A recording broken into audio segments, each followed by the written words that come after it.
कल हम बता रहे थे अवतल दर्पण। अवतल दर्पण के लिए सूत्र हम सिद्ध किए थे। फोकस दूरी वस्तु और प्रतिबिंब की दूरी के बीच संबंध 1/f = 1/v + 1/u सिद्ध हुआ था। आज उसी सूत्र का निगमन देखेंगे ये उत्तल दर्पण से। तो उत्तल दर्पण बताया गया था कि यदि हम धस्य विभाग की ओर से पालिश कर दें तो वही दर्पण हो जाएगा उत्तल दर्पण। इस दर्पण का जो मान लेंगे दर्पण M1 M2 है दर्पण। इस M1 M2 दर्पण के मध्य बिंदु को पोल और जिस गोले से काट कर ये दर्पण बनाया गया है उस गोले के केंद्र को C से दिखाएंगे। ये जो पोल है P और जो केंद्र है वक्रता केंद्र C को मिलाने वाली सीधी सरल रेखा कहलाएगी मुख्य अक्ष। और मुख्य अक्ष पर ही एक वस्तु रखेंगे सामने O' और यहाँ से दो किरणों को ले जाएंगे। एक तो मुख्य अक्ष के समानांतर ले जाएंगे। ये जानते हैं मुख्य अक्ष के समांतर जाने वाली प्रकाश की किरणें परावर्तन के उपरांत मुख्य अक्ष को जिस बिंदु पर काटेंगे या काटते हुए प्रतीत होंगे उसे कहा जाएगा मुख्य फोकस। तो यहाँ से चूंकि ये परावर्तक पृष्ठ है इसलिए प्रकाश की किरण परावर्तित हो जाएगी। इस किरण को जब पीछे बढ़ाएंगे तो ये किरण मुख्य अक्ष को जहाँ काटेगी वही उसका होगा फोकस। तो हम मान लेते हैं ठीक पीछे बढ़ाया जाए इस किरण को। इस किरण को जब हम ठीक पीछे बढ़ाएंगे तो मुख्य अक्ष को ये काटती हुई प्रतीत होगी। तो काटती हुई प्रतीत होगी मतलब ये मान लेंगे बिंदु F पर प्रकाश की किरण मुख्य अक्ष को काट रही है, काटती हुई प्रतीत हो रही है फोकस। तो एक तो हम ले जाएंगे यहाँ से प्रकाश की किरण सीधे ये ऑप्टिकल जो सेंटर है, ऑप्टिकल नहीं प्रकाशिक केंद्र नहीं वक्रता केंद्र है। ये प्रकाशिक केंद्र के बारे में ऑप्टिकल सेंटर के बारे में हम लेंस में बात करेंगे। यहाँ देखो एक किरण जब मुख्य अक्ष के समानांतर ले गए तो वह फोकस पर मिलती हुई प्रतीत हुई परावर्तन के उपरांत, और एक किरण जब वक्रता केंद्र से ले जाएंगे तो ये किरण जैसे जाएगी वैसे ही ये वापस लौट आएगी। तो ये किरण देख रहे हैं। अब ये चूंकि ये परावर्तक किरणें हैं तो परावर्तक किरणें दर्पण के सामने कहीं एक दूसरे को नहीं काटेंगी लेकिन दर्पण के पीछे काटती हुई प्रतीत होंगी। तो ये जो कटान बिंदु है यहीं वस्तु का प्रतिबिंब बनेगा और ये प्रतिबिंब वस्तु से छोटा होगा, सीधा होगा और आभासी होगा। और उत्तल दर्पण से जो वस्तु का प्रतिबिंब बनेगा वस्तु से छोटा, आभासी और सीधा बनेगा। जबकि हम कल बता रहे थे वस्तु का प्रतिबिंब वास्तविक बना था और उल्टा बना था। अब इसमें देखो दूरी जो लेंगे वस्तु की तो सब दूरियां जो हैं पोल से ही ली जाती है। तो ये बिंदु जो देख रहे हैं मुख्य अक्ष के समानांतर किरणें आ रही थी इसको हम ए मान लेंगे और ए से मुख्य अक्ष पर लंब डालेंगे। AN मान लिया जाए कि लंबा है। अब P से वस्तु की जो दूरी होगी उसको -u से दिखाएंगे।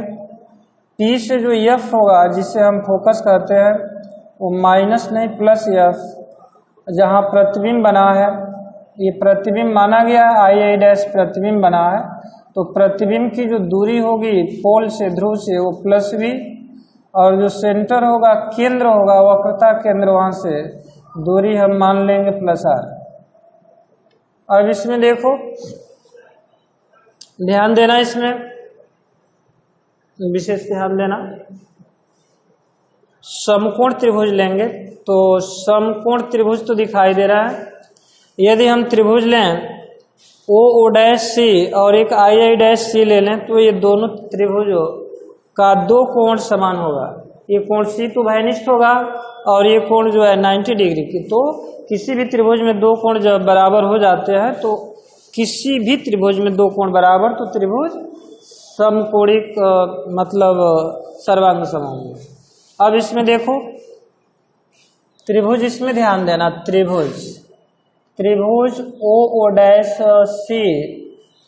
समरूप त्रिभुज II'।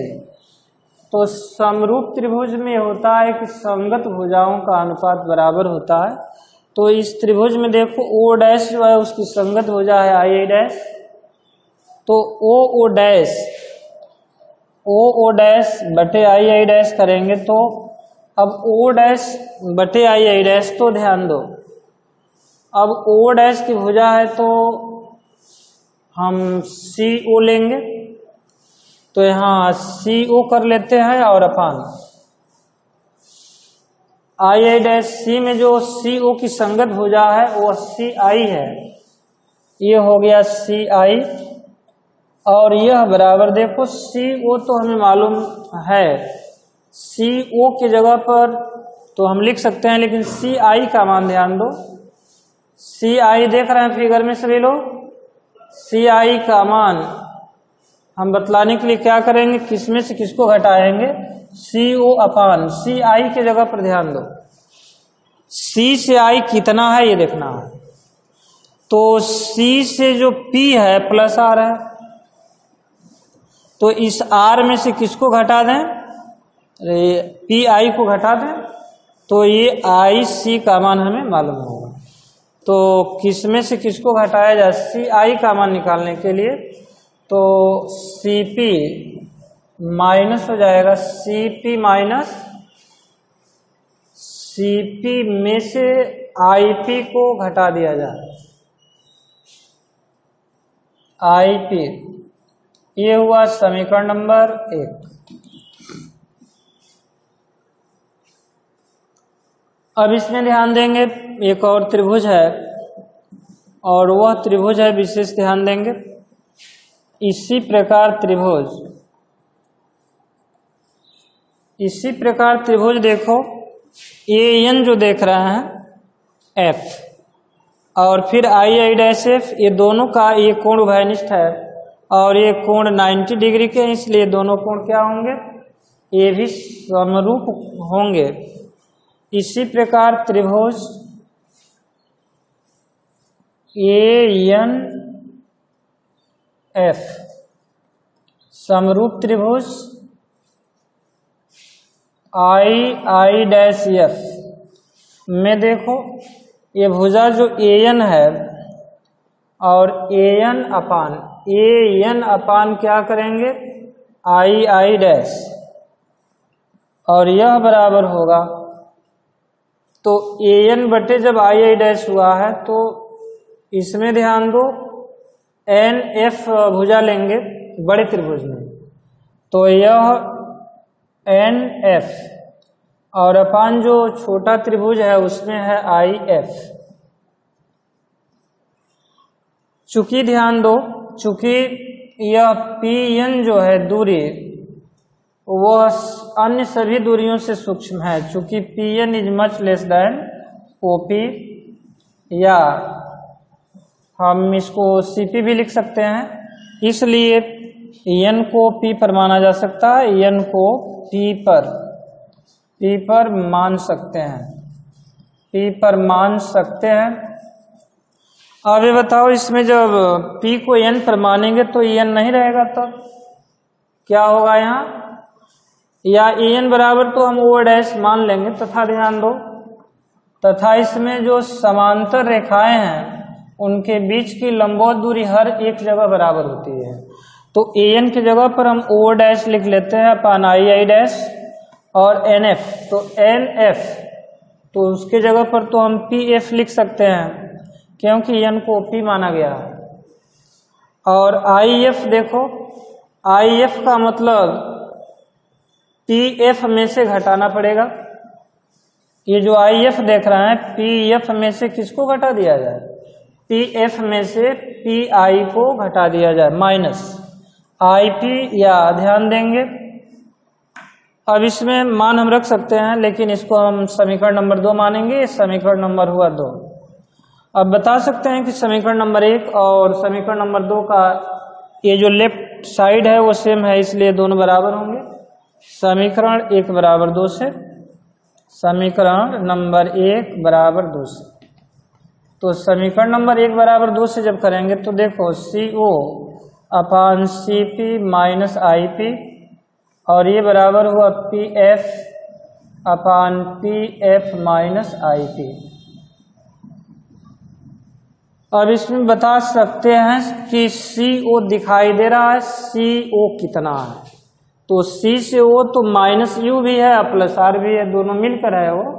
तो हम लिख सकते हैं -U प्लस R अपान CP। तो चित्र से ध्यान दो, CP है प्लस R और माइनस IP। तो माइनस जो IP है वह है -V,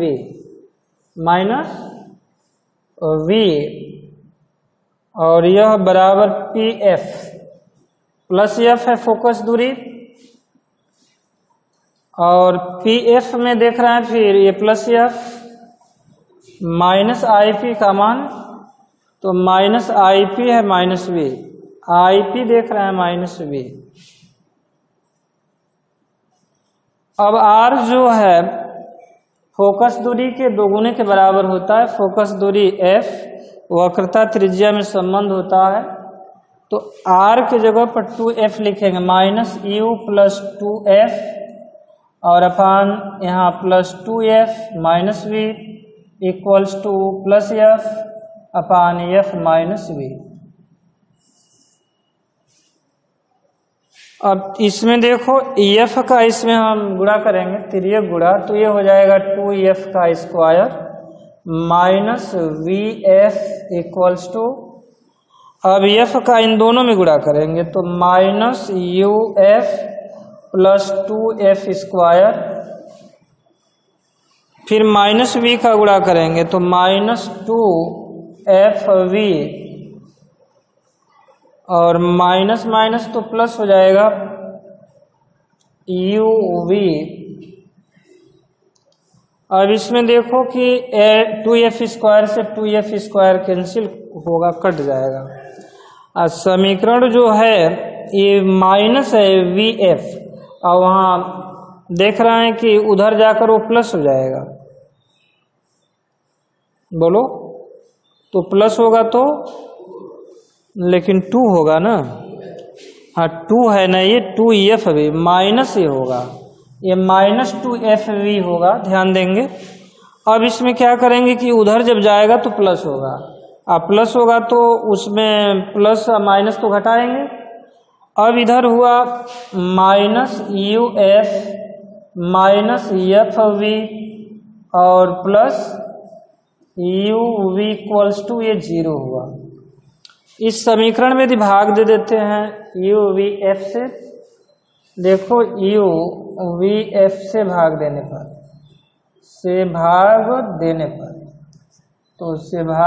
पर, तो UF क्या होगा, कैंसिल होगा, क्या बचेगा, तो -1/V बचेगा, -1/V, और यहाँ FV कट जाएगा तो -1/U और प्लस यहाँ 1/F इक्वल्स टू 0, या 1/F इक्वल टू, इसको उधर ले जाएंगे तो 1/V प्लस 1/U। ये हुआ अवतल दर्पण। तो कल हम बताए थे, आज उत्तल दर्पण द्वारा भी देख लिए। दर्पण की फोकस दूरी F, प्रतिबिंब की दूरी V और वस्तु की दूरी V में संबंध। तो चाहे वो अवतल दर्पण हो, कल जैसा कि हम बताए थे, या ये उत्तल दर्पण हो, दोनों दर्पणों के लिए ये सेम आ रहा है, ध्यान देना। अब इसके बाद देखेंगे, जैसा कि कल हम संयुग्मी फोकस बता रहे थे, आज भी थोड़ा ध्यान देंगे। संयुग्मी फोकस किस में बनता है, किस में नहीं बनता है। तो संयुग्मी फोकस, क्या ये अवतल दर्पण द्वारा हम संयुग्मी फोकस प्राप्त कर सकते हैं, कि अवतल दर्पण द्वारा कर सकते हैं, कि दोनों द्वारा कर सकते हैं? क्या है संयुग्मी फोकस? वास्तव में ऐसा फोकस होता है कि मुख्य अक्ष पर यदि एक बिंदु लें, वहां एक वस्तु रख दें, तो उसका प्रतिबिंब दूसरे बिंदु पर बने, और उस बिंदु पर जब वस्तु को रखें तो वहां से पहले बिंदु पर भी प्रतिबिंब आ जाए। तो कहा जाता है इस प्रकार का जो फोकस होता है वो कहलाता है संयुग्मी फोकस। मतलब एक वस्तु का प्रतिबिंब दूसरे पर और दूसरी वस्तु का प्रतिबिंब पहले पर। तो ऐसा जो फोकस होता है वही कहलाता है संयुग्मी फोकस। देखो इसमें चूंकि अब वस्तु तो यहाँ रख रहा है, यदि मान लो हम इधर कोई बिंदु लें तो प्रतिबिंब आभासी बनेगा, तो आभासी बनेगा तो संयुग्मी फोकस होगा नहीं, क्योंकि आभासी प्रतिबिंब वो पर्दे पर नहीं लिया जा सकता, उसका प्रतिबिंब बनेगा नहीं, प्रतिबिंब का प्रतिबिंब नहीं बनेगा। तो अब इसका इस वस्तु पर नहीं प्रतिबिंब आएगा। अवतल दर्पण में ऐसा होता है, अवतल दर्पण में मान लो एक वस्तु रख दिया गया तो प्रतिबिंब बनेगा, और जहाँ प्रतिबिंब बन रहा है वहाँ यदि वस्तु को हम रख दें तो इधर बन जाएगा, लेकिन यहाँ यदि कोई हम वस्तु रखें तो क्या इधर प्रतिबिंब बनेगा? नहीं बनेगा, क्योंकि अब इधर से किरणें नहीं आ पाएंगे। तो कहने का मतलब संयुग्मी जो फोकस होता है सिर्फ अवतल दर्पण में होता है, उत्तल दर्पण में नहीं। एक चीज तुम लोगों को रेखीय आवर्धन भी बताया गया होगा, लीनियर मैग्निफिकेशन बताया गया होगा। तो ये रेखीय आवर्धन क्या है? तो सुने होंगे कि वस्तु का आकार और प्रतिबिंब का आकार, मतलब प्रतिबिंब का आकार बटे वस्तु का आकार ही आवर्धन होता है, रेखीय आवर्धन होता है। या रेखीय आवर्धन m = -v/u पढ़े होंगे, दर्पण से प्रतिबिंब की दूरी और दर्पण से वस्तु की दूरी के अनुपात को ही रेखीय आवर्धन कहते हैं। आज हम इसको देखना चाहते हैं क्या सिद्ध हो पाता है कि नहीं। तो ध्यान देंगे रेखीय आवर्धन, लीनियर मैग्निफिकेशन।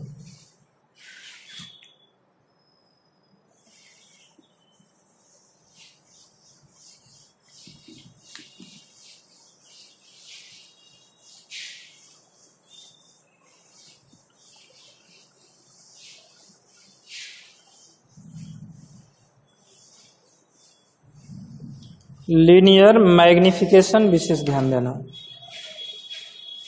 रेखीय आवर्धन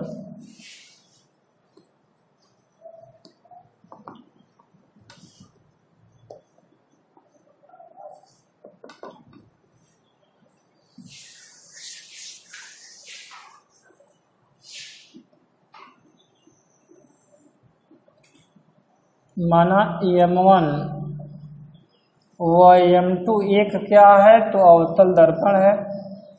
इस अवतल दर्पण का जो मध्य गोलीय भाग का जो मध्य बिंदु होगा उसको P पोल ध्रुव, और जिस गोले से दर्पण बनाया गया है गोलीय दर्पण, उसके केंद्र को वक्रता केंद्र, तो मान लेंगे कि यहाँ इसका सेंटर है, वक्रता केंद्र है C से जब P को मिलाएंगे सीधी सरल रेखा जो होगी वह कहलाएगी मुख्य अक्ष, यही होगा इसका मुख्य अक्ष।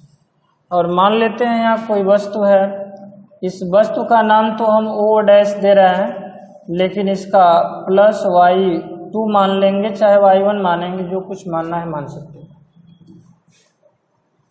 अब यहाँ से एक किरण लाएंगे मुख्य अक्ष के समानांतर, तो मुख्य अक्ष के समानांतर जो आने वाली प्रकाश की किरणें होती हैं, परावर्तन के उपरांत मुख्य अक्ष को जहाँ काटती हैं वहीं उसका फोकस हो जाता है F, वहीं तो उसका फोकस होगा F। और एक तो यहाँ से ले जाएंगे ऑप्टिकल सेंटर से वक्रता केंद्र से ले जाएंगे, तो वक्रता केंद्र से जो किरणें जाएंगी वो जैसे किरणें जाती हैं उसी तरह से वापस लौट आती हैं सेंटर से। अभिलंबोत किरणें होती हैं, जैसे गई वैसे वापस आ जाती है। और ध्यान देंगे यहाँ से इसको मिला लेंगे, यही इसका प्रतिबिंब बनेगा, और ये प्रतिबिंब होगा I', इसको हम -y1 मानेंगे। अब देखो प्रतिबिंब की जो दूरी होगी, जान रहे हैं प्रतिबिंब की दूरी पोल से, दर्पण के पोल से प्रतिबिंब जो I' बना है उसकी दूरी को हम -v से, और ये जो वस्तु है इसकी दूरी को मान लेंगे, -u। और ये जो फोकस है यदि आवश्यकता पड़ जाती है फोकस की तो उसको हम -f लिखेंगे, जैसे PF -f। I' माना गया C से, यदि P की जरूरत पड़ सकती है तो इसको हम -r लिख सकते हैं। प्रतिबिंब का आकार बटे वस्तु के आकार को ही कहा जाता है आवर्धन। तो इसमें अब देखना है, एक त्रिभुज दिखाई दे रहा है, OO' दिखाई दे रहा है, एक त्रिभुज है OO', और एक है आई डैश पी, तो क्या ये दोनों त्रिभुज समरूप होंगे? तो होंगे, क्योंकि दो कोण तो लंबवत हैं, आई डैश और ओ डैश का वो 90 डिग्री, और जो बिंदु पी पर किरण जो हम लाए हैं वो दोनों कोण आपस में होंगे बराबर। अब देखो इसमें त्रिभुज ओ डैश पी समरूप त्रिभुज आई डैश पी, तो इसमें भी संगत भुजाओं का अनुपात बराबर होगा। मतलब प्रतिबिंब का जो आकार देख रहे हैं आई डैश, आप बटे वस्तु का आकार जो ओ डैश होता है यही होता है आवर्धन यम, यही आवर्धन यम होता है। अब देखो आई डैश जो छोटा त्रिभुज है उसमें हम दूरी लेंगे आई पी की, तो यह हो जाएगा आई पी और अपान, ध्यान देंगे आई पी अपान क्या होगा, जो बड़ा त्रिभुज है उसमें हम ओ पी ले लेंगे। अब इसमें यदि मान रखते हैं तो आवर्धन यम इक्वल टू होगा यम इक्वल टू माइनस ये y1 आप बटे y2 हुआ। या देखो ये वस्तु का आकार यदि हम y1 मान लेते हैं, अब प्रतिबिंब के आकार को यदि हम y2 माने तो यह m बराबर होगा माइनस y2 अपान होगा y1, मतलब प्रतिबिंब का आकार और वस्तु के आकार का अनुपात रेखीय आवर्धन कहलाता है, और यह बराबर होगा आई पी। तो आई पी का मान जो देख रहे हैं वह है माइनस वी और ओ पी का मान है माइनस यू। तो ये माइनस माइनस तो प्लस हो जाएगा। आवर्धन सिर्फ ये बता रहा है निगेटिव है, आवर्धन निगेटिव क्या बतलाता है ध्यान देंगे। यम इक्वल टू हुआ माइनस y2 अपान y1, या यम इक्वल टू हुआ माइनस वी अपान यू, ये भी हुआ। देखो इसमें रेखीय आवर्धन निगेटिव यह बतलाता है कि प्रतिबिंब उल्टा वास्तविक। यदि कहीं प्रतिबिंब वास्तविक बन गया तो समझ लेंगे सवाल में वह आवर्धन क्या होगा, निगेटिव होगा। यदि कहीं पॉजिटिव आ गया तो समझ लेंगे कि प्रतिबिंब आभासी बनेगा, सीधा बनेगा। तो निगेटिव यदि कहीं लीनियर मैग्निफिकेशन आता है निगेटिव, तो प्रतिबिंब वास्तविक बनेगा, उल्टा बनेगा। और यदि कहीं आवर्धन आ गया पॉजिटिव तो समझ लेंगे कि वो प्रतिबिंब आभासी बनेगा और सीधा बनेगा। तो इस तरह से ये रेखीय आवर्धन भी हम बताए। दर्पण के लिए सूत्र का निगमन भी हुआ। इसके बाद अब रह जाता है, ये तो हो गया परावर्तन की घटना, उस पर आधारित कुछ सूत्रों का निगमन बताया गया। अब हम तुम लोगों को बताएंगे प्रकाश का अपवर्तन, और अपवर्तन संबंधी कुछ घटनाओं को भी हम बताएंगे। तो पहले परिभाषा सुन लो कि प्रकाश का ये अपवर्तन क्या है। तो प्रकाश के अपवर्तन में पारदर्शी माध्यम का होना जरूरी है। पारदर्शी माध्यम का मतलब जब प्रकाश की किरण एक माध्यम से दूसरे माध्यम में जाती है, दूसरे माध्यम से तीसरे माध्यम में जाती है, तीसरे माध्यम से चौथे माध्यम में जाती है, जहां माध्यम चेंज हुआ वहीं प्रकाश की किरण अपने मार्ग से क्या हुई, विचलित हो गई। तो इस घटना को कहा जाता है प्रकाश का अपवर्तन, ये रिफ्रैक्शन होता है। कहने का मतलब जब प्रकाश की किरण एक माध्यम से दूसरे माध्यम में जाती हैं तो अपने मार्ग से विचलित हो जाती हैं। प्रकाश संबंधी यह घटना प्रकाश का अपवर्तन कहलाता है। जैसे एग्जाम्पल हम ले रहे हैं, देखे होंगे जल में स्टिक को यदि हम खड़ा करते हैं, किए भी होंगे खड़ा, तो खड़ा करते हैं तो हम देखते हैं कि पानी का जो सतह होता है उसके अंदर हमें दिखाई देता है कि वो स्टिक टेढ़ी हो गई है। तो टेढ़ी हो गई है तो टेढ़ी तो वास्तव में नहीं हुई है। टेढ़ी क्यों दिखाई देती है? तो टेढ़ी इसलिए दिखाई देती है कि प्रकाश की किरण जल जो सघन माध्यम है और वहां से प्रकाश की किरणें क्या हैं, विरल माध्यम में आ रही हैं, तो प्रकाश की किरणें अपने मार्ग से विचलित हो जा रही हैं, इसलिए वह टेढ़ी दिखाई देती है। देखो इसका नियम है, एक स्नेल का नियम है, ध्यान देना।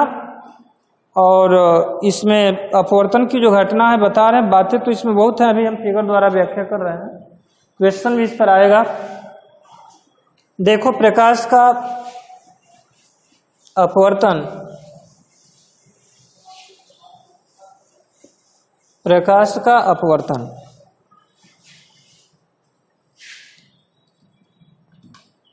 प्रकाश का अपवर्तन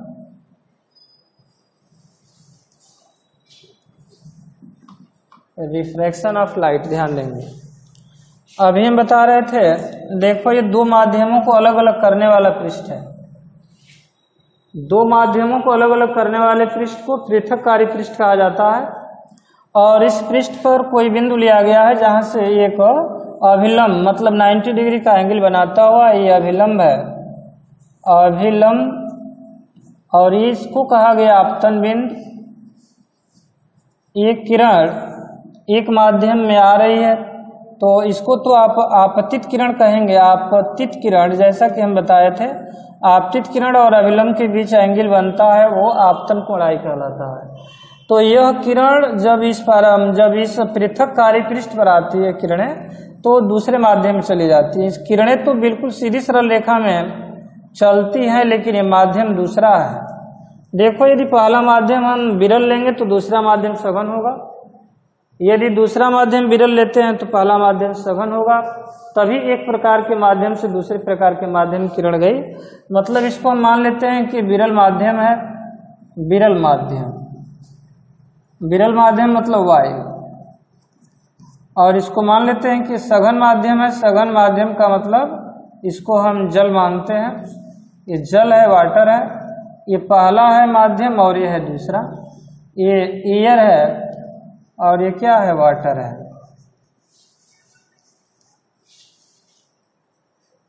क्या किरण सीधे जाएगी? तो किरण सीधे नहीं जाएगी। जब प्रकाश की किरण विरल माध्यम से सघन माध्यम में जाती हैं तो अभिलंब की ओर झुक जाती हैं। क्यों झुकती हैं? इसकी स्पष्ट व्याख्या हम हाइगेंस की द्वितीयक तरंगिकाओं के सिद्धांत द्वारा प्रकाश के अपवर्तन की घटना की व्याख्या करेंगे, उसमें प्रूफ करेंगे, दिखाएंगे। तो ये अभिलंब की ओर झुक जाती हैं।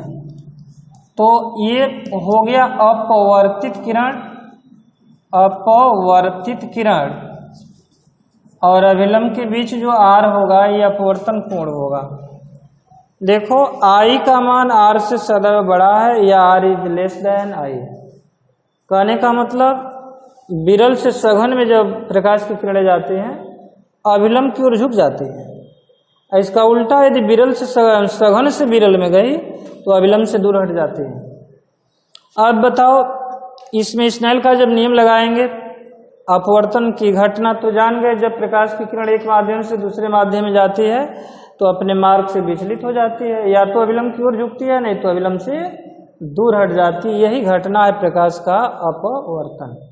स्नेल का नियम बता रहे हैं, ध्यान दो। स्नेल का नियम, किसी निश्चित रंग कोष्ठक में तरंगदैर्ध्य, तरंगदैर्ध्य का मतलब कलर से ही होता है। किसी निश्चित रंग कोष्ठक में तरंगदैर्ध्य के प्रकाश के लिए आपतन कोण की ज्या मतलब साइनाई और अपवर्तन कोण की ज्या अर्थात साइनार का अनुपात सदैव नियत होता है। अर्थात स्नेल के नियम में कहा जाता है, स्नेल्स लॉ में, स्नेल का नियम याद रखना होगा। स्नेल का नियम देखो, स्नेल का नियम, प्रकाश के अपवर्तन का नियम पूछेगा कोई तो बता देना स्नेल का नियम। और स्नेल के नियम में क्या बताना, एक निश्चित रंग कोष्ठक में तरंगदैर्ध्य के प्रकाश के लिए आपतन कोण की ज्या अर्थात साइनाई और अपवर्तन कोण की ज्या अर्थात साइनार का अनुपात सदैव नियत होता है। तो जब नियम इसमें लगाएंगे तो ये होगा sine I upon sine r equal to constant नियतांक। अब देखो कांस्टेंट जो देख रहे हैं वो नियतांक क्या होता है, अपवर्तनांक एक तरह से होता है। और ये हुआ sine I upon sine R equal to 1n2 होगा। पहले माध्यम के सापेक्ष दूसरे माध्यम का अपवर्तनांक। अब इसमें देखो, यदि प्रकाश की किरण का मार्ग उलट दिया जाए, यदि प्रकाश किरण का मार्ग उलट दिया जाए, प्रकाश किरण का मार्ग उलट दिया जाए, प्रकाश किरण का मार्ग उलट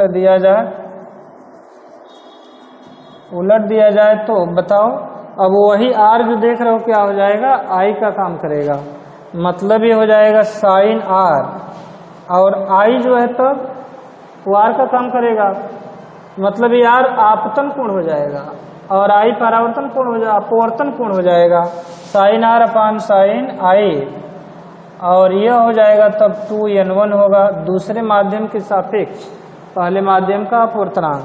इसको हम मान लेते हैं समीकरण नंबर 1 और इसको मानते हैं समीकरण नंबर 2। तो इन दोनों समीकरणों को यदि हम देखते हैं तो ध्यान दो, समीकरण 1 व 2 से, समीकरण 1 व 2 से जब हम देखेंगे तो देखो, यदि हम गुणा करें 1n2 इंटू 2n1 कर दें तो साइन आई से साइन आई और साइन आर से साइन आर कट जाएगा, तो ये हो जाएगा 1n2 और इंटू 2n1 बराबर 1, देख रहा है, या ये होगा 1n2 इक्वल टू 1/2n1। कहने का मतलब थोड़ा ध्यान देंगे, यदि पहले माध्यम के सापेक्ष दूसरे माध्यम का अपवर्तनांक हमें मालूम है और दूसरे माध्यम के सापेक्ष पहले का ज्ञात करना है, तुरंत उसका व्युत्क्रम कर देंगे, उल्टा कर देंगे, आ जाएगा। तो ये रहा अपवर्तनांक। अब इलेशन तो लगभग समापन की ओर है, कल समाप्त हम करेंगे, कल तुम लोगों को बताया जाएगा।